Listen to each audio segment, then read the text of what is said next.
Hello everyone, আমি মুনমুন নিয়ে চলে এসেছি আরও একটা মিনি ব্লগ। প্রথমেই দেখলে আমি রেডি হয়ে গেলাম। আজ কোথায় যাব? আজ যাব রামনবমীর ঝাঁকি দেখতে, সাথে তোমাদেরও নিয়ে যাব। এখন আর একা একা কিছুই ভালো লাগে না। তো চলো, আমি ওখানে গিয়ে তোমাদের যতদূর সম্ভব দেখাবার চেষ্টা করব। আজ দেখছো এই দিকটা অন্ধকার, কারণ আমাদের এখানে 4টে থেকেই লোডশেডিং করা থাকে এই রামনবমীর জন্য।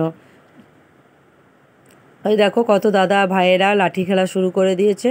আমাদের ওখানে যেমন ঝুলনের সময় মাটির এবং মানুষ ঝাঁকি তৈরি করে, সেরকম এখানে রামনবমীর সময় হয়।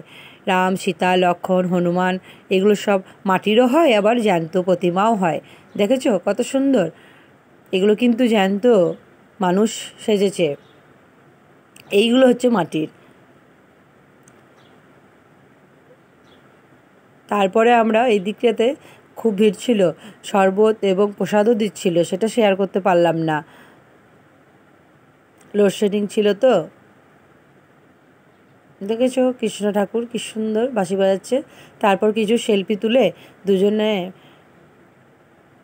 এবং বাচ্চাগুলোকে নিয়ে বাড়ি চলে এলাম। তো আজ এই পর্যন্ত, ভালো থেকো, টাটা।